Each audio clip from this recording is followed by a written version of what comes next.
சிவகங்கை கூட்டு குடிநீர் திட்டத்தை செயல்படுத்த விதிக்கப்பட்ட இடைக்கால தடையை நீக்கி உயர்நீதிமன்ற மதுரை கிளை உத்தரவு பிறப்பித்திருக்கிறது. இதுகுறித்து கூடுதல் விவரங்களோடு இணைகிறார் எமது செய்தியாளர் ஆனந்த். வணக்கம் ஆனந்த், உங்களிடம் இருக்கும் தகவல்களை பதிவு பண்ணுங்க. வணக்கம். சிவகங்கை கூட்டு குடிநீர் திட்டத்தை செயல்படுத்த விதிக்கப்பட்ட இடைக்கால தடையை நீக்கி உயர்நீதிமன்ற மதுரை கிளை உத்தரவிட்டிருக்கிறது.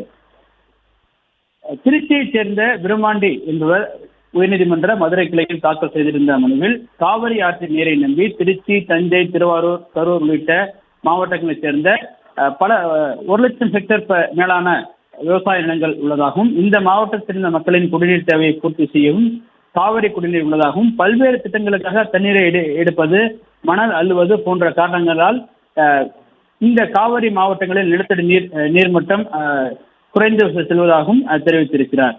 இதனால் காவிரி ஆற்றை நம்பியுள்ள விவசாய பகுதிகளில் விவசாயம் குறைந்து விட்டதாகவும், கடந்த 2020ஆம் ஆண்டு ஏப்ரல் மாதம் சிவகங்கை கூட்டு குடிநீர் என்னும் திட்டத்தின் கீழ் காவிரி ஆற்றிலிருந்து சிவகங்கை மாவட்டத்திற்கு குடிநீர் கொண்டு செல்லும் பணிகள் தொடங்கியதாகவும், நாள் ஒன்றிற்கு 86.5 மில்லியன் லிட்டர் நீர் இதற்கென்று காவிரி ஆற்றிலிருந்து எடுக்கப்படும் எனவும், கரூர் மாவட்டம் மருதூர் பகுதியின் தடுப்பணைகள் கட்டுமாறு மனு அளித்ததாகவும், ஆனால் எந்த நடவடிக்கையும் அரசு எடுக்கவில்லை. எனவே சிவகங்கை கூட்டு குடிநீர் திட்ட பணிகள் முழுவதுமாக முடிந்துவிட்டது, தடுப்பணை கட்டும் பணிகள் தொடங்கவில்லை எனவும், இதனால் இந்த பகுதியில் உள்ள விவசாயங்கள் மற்றும் குடிநீர் பாதிக்கப்படும் எனவும் தெரிவித்தார். இந்த மனுவை விசாரித்த உயர்நீதிமன்றம் சிவகங்கை கூட்டு குடிநீர் திட்டத்தை செயல்படுத்த இடைக்கால தடை விதித்து உத்தரவிட்டிருந்தது.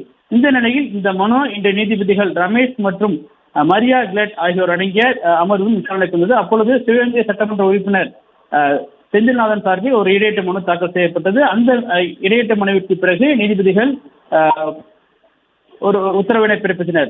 மனுதாரர் தடுப்பணை கட்டுவது குறித்து பதிலளிக்க மனு அளித்து நிவாரணம் பெறவில்லை என்பதற்காக சிவகங்கை கூட்டு குடிநீர் திட்டத்தை செயல்படுத்த இடைக்கால தடை விதிக்க முடியாது எனவும், ஏற்கனவே விதிக்கப்பட்டிருந்த இடைக்கால தடையை நீக்குவதாகவும் நீதிபதிகள் உத்தரவிட்டனர். மேலும் பல கோடி ரூபாய் அரசு செலவில் மக்கள் நலத்திட்டங்கள் செயல்படுத்தப்படுவதாகவும், இந்த நிலையில் இந்த திட்டத்திற்கு தடை விதிக்க முடியாது எனவும் நீதிபதிகள் தங்களுடைய கருத்தினையும் தெரிவித்திருக்கின்றனர்.